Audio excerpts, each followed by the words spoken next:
Hello प्यारे साथियों, स्वागत है आप सभी लोगों का एक बार फिर से आपके अपने प्यारे से यूट्यूब चैनल पर। कैसे हो साथियों? उम्मीद करूंगा अच्छे होंगे, बढ़िया होंगे।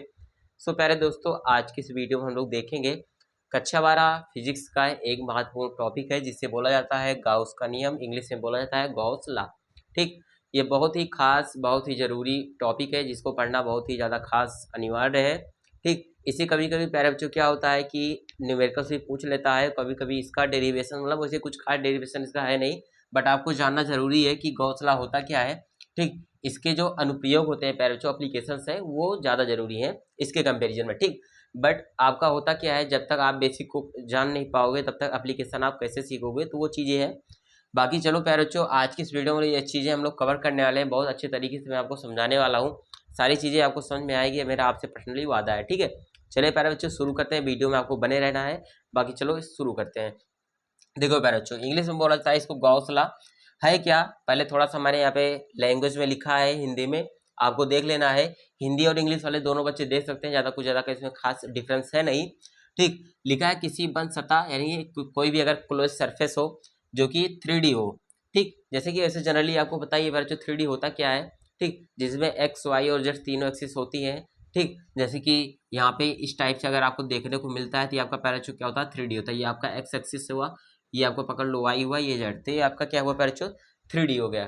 ठीक ना, तो यही कह रहा है कि मतलब क्या होना चाहिए, किसी बंद सतह कोई भी क्लोज सरफेस हो यानी 3D हो, उससे होने वाला कुल विद्युत फ्लक्स जो होता है पैराचो, ठीक, जो उससे कुल विद्युत फ्लक्स होता है उस सतह के अंदर मौजूद कुल आवेश का 1/ε0 गुना होता है। ठीक, इसका मतलब प्यारे बच्चों क्या होता है, थोड़ा सा यहाँ पे हम समझने की कोशिश करेंगे।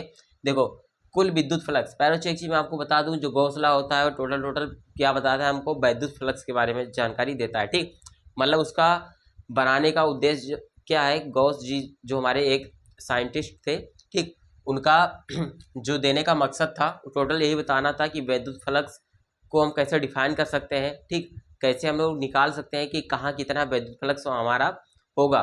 ठीक है, तो मान लेते हैं प्यारे बच्चों यहाँ पे हमारा कोई पॉजिटिव चार्ज है जिसे हम मान लेते हैं प्लस क्यू आवेश है। ठीक है, प्लस क्यू चार्ज है और इसके चारों तरफ पैरा बच्चों एक हम लोग क्या करते हैं, स्फेयर टाइप के, इस टाइप के से कुछ क्रिएट कर लेते हैं। ठीक है, ये आपका पैरा बच्चों क्या है, स्फेयर है, गोला है। ठीक है, आप लोग समझ सकते हो स्फेयर मीन्स गोला होता है, और ये प्लस क्यू चार्ज है। ठीक, तो कह रहा है किसी विद्युत फ्लक्स उस सतह के अंदर मौजूद, तो पैरोची हमारा कोई एक सतह है। ठीक है, मतलब इसके अंदर जो है पैरोची एक सतह है, इस पे हम लोगों ने क्या किया, एक स्फीयर को जनरेट किया है, बनी बनाया है। ठीक, तो इसके जो हमारा अंदर है मौजूद है वो प्लस क्यू चार्ज इसके अंदर हमारा मौजूद है, तो अंदर मौजूद कुल आवेश का ε0 गुना होता है। पैरोची जो हमारा फ्लक्स होता है, फ्लक्स को पैरोची हम लोग फाई से डिनोट करते हैं। ठीक है, यहाँ पे मैंने ऐसा कुछ, ये फाई होता है पैरोची, इसको फाई से डिनोट करते हैं विद्युत फ्लक्स को, इलेक्ट्रिक फ्लक्स को। ठीक है, तो कह रहा है उस कुल विद्युत फ्लक्स का उस सतह के अंदर मौजूद कुल आवेश का, तो पहले इस सतह के अंदर कितना आवेश मौजूद है, प्लस क्यू है, यानी कि मतलब क्या है, क्यू है। ठीक, प्लस माइनस से कोई मतलब नहीं है यहाँ पे, खास अपने फार्मूले में प्लस माइनस से कोई मतलब नहीं रखना है अपने को। ठीक, के अंदर मौजूद कुल फ्लक्स का यानी कुल आवेश का यानी कुल चार्ज का ε0 गुना होता है 1/ε0, मतलब क्या होता है पैरचो, 1 का मतलब 1/ε0, यानी पैरचो ये होता है इसका मतलब। यानी जो प्यारे बच्चों, इस स्फेयर के अंदर जो हमारा कुल इलेक्ट्रिक फ्लक्स होगा यानी फाई जो होगा, वो आवेश को जब हम लोग ε0 से, ठीक है, जब डिवाइड कर देंगे तो हमारा क्या आएगा, इलेक्ट्रिक फ्लक्स आ जाएगा, यानी वैद्युत फ्लक्स आ जाएगा। ठीक है, और प्यारे बच्चों आपको ε0 की वैल्यू पता ही होगी क्या होता है। ε0 की प्यारे बच्चों वैल्यू मैं थोड़ा सा आपको बता देना चाहता हूँ, होता है 8.857 इंटू 10 की पावर प्यारे बच्चों -12 होता है। ठीक, और यूनिट की बात करें सेंटीमीटर स्क्वायर पर न्यूटन इंटू मीटर स्क्वायर होता है प्यारे बच्चों, ये यूनिट होता है आपको। ठीक है, तो ये ε0 की प्यारे बच्चों यहाँ पे वैल्यू होता है। ठीक, तो इतना जिक्र हो गया, अब हम लोग डीपली यहाँ पे जानकारी करते हैं गाउस का नियम हमारा पर्सनली कहता क्या है। ठीक, तो ये चीज़ें हो गई, थोड़ी सी बातें हो गई। तो ये हमारा पैरचो वैद्युत फ्लक्स का फॉर्मूला होता है किसी भी क्लोज सरफेस के अंदर। ठीक, पैरचो ये प्लस क्यू चार्ज है, मान लेते हैं पैरचो यहाँ पे हमारा कोई छोटा सा एरिया मान लेते हैं, वैसे तो पूरा एरिया है, सरफेस एरिया है। ठीक, और हमारा स्फीयर पे मान लेते हैं छोटा सा हमारा एरिया पैरचो क्या है, डीए है। ठीक, ये हमारा पैरचो कोई एरिया है, डीए है।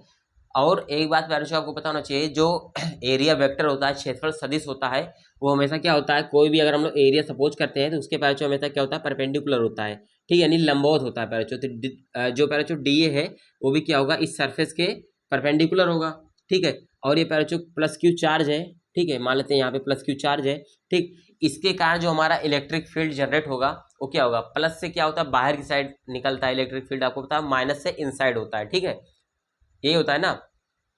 तो प्लस से पैराचू क्या होता है, आउटसाइड होता है, मतलब कि इलेक्ट्रिक फील्ड जो होता है आउटसाइड जाता है। तो आउटसाइड मतलब इस तरह से जाएगा, ठीक है, तो इस तरह से जाएगा तो ये पैराचू क्या होगा, ई होगा, ठीक।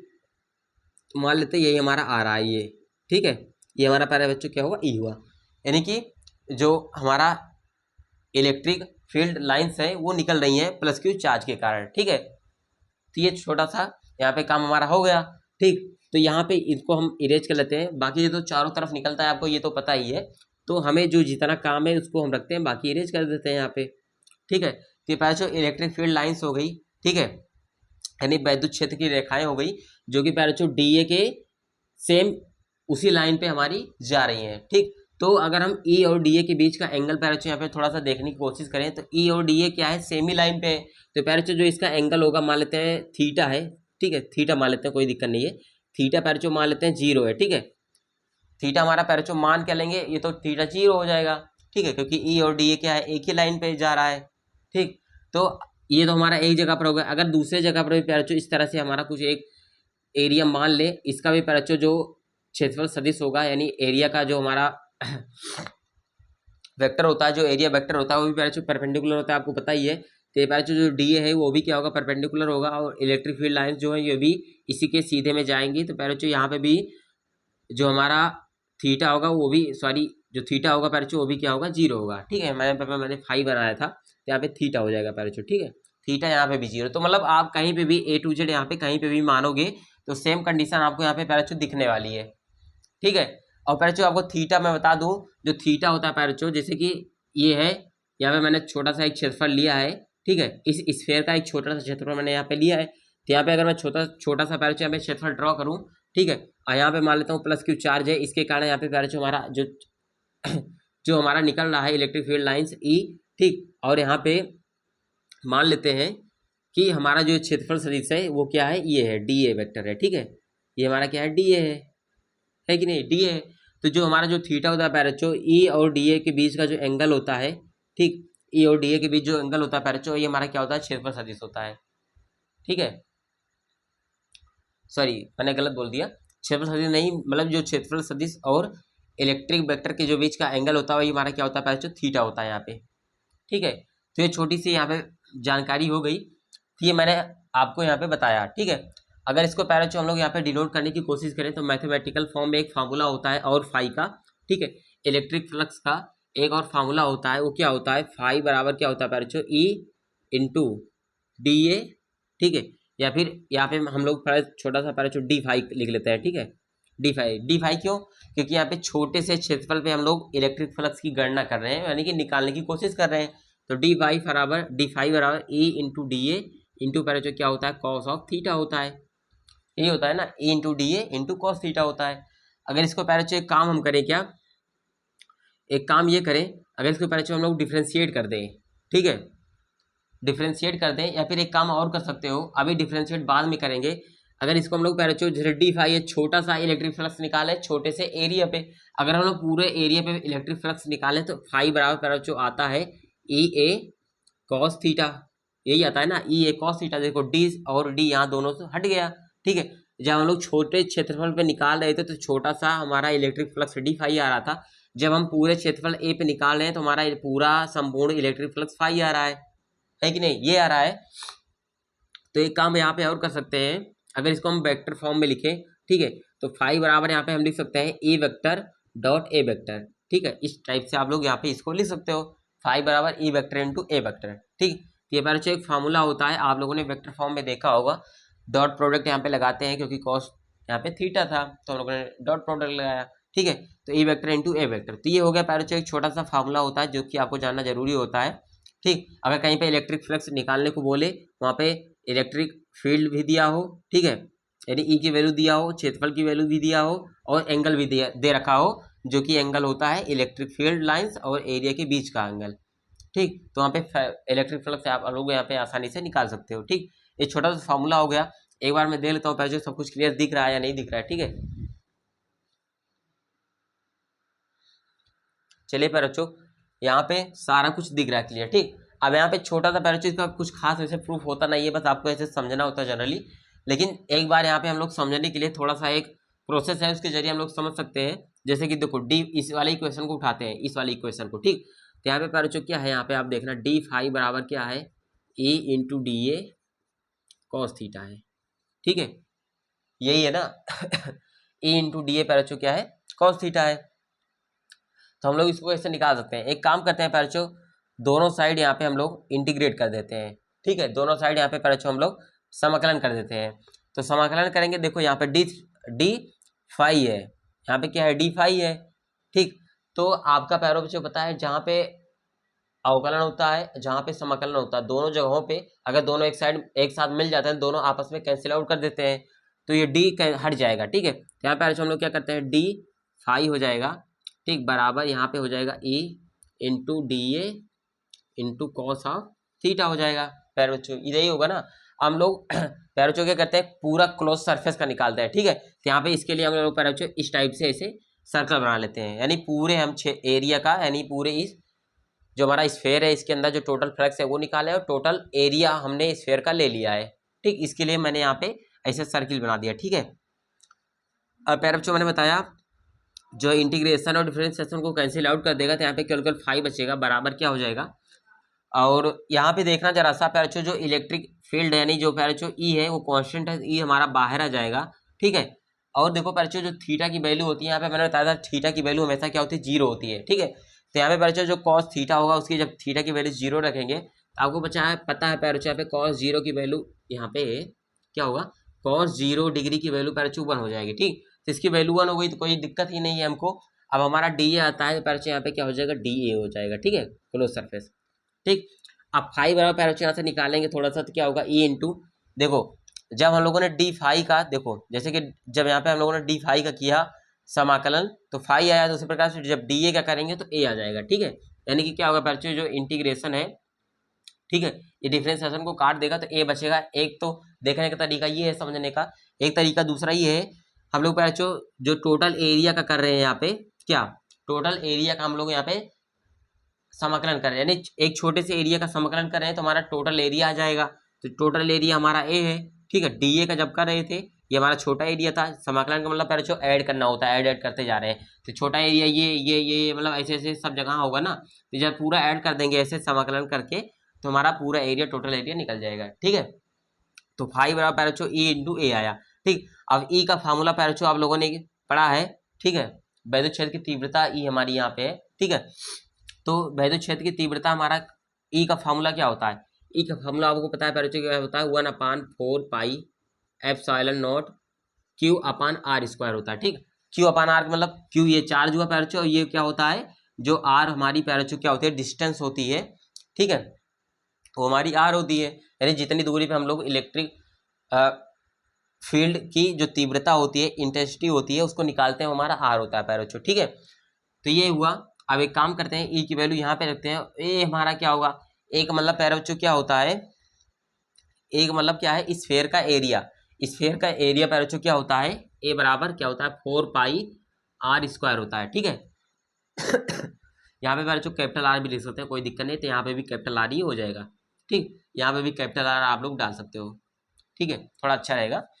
तो चलो पैरों ई की जगह पर ई की वैल्यू, ए की जगह पर ए की वैल्यू रखते हैं, तो चलो हो जाएगा क्या, फाई बराबर ई की वैल्यू है 1/4 pi epsilon naught Q upon R square पैरों हो जाएगा, इंटू में ए का वैल्यू भी क्या है 4 पाई आर स्क्वायर, ये भी क्या है 4 पाई आर स्क्वायर। देखो आर स्क्वायर से आर स्क्वायर कैंसिल, 4 पाई से 4 पाई कैंसिल, तो बचे रहा है क्या यहाँ पे क्यू, यहाँ पे एप्सिलॉन नॉट, फाई बराबर। ठीक है, तो यहाँ पे पैरों क्या बच रहा है, फाई बराबर क्यू अपान एप्सिलॉन नॉट।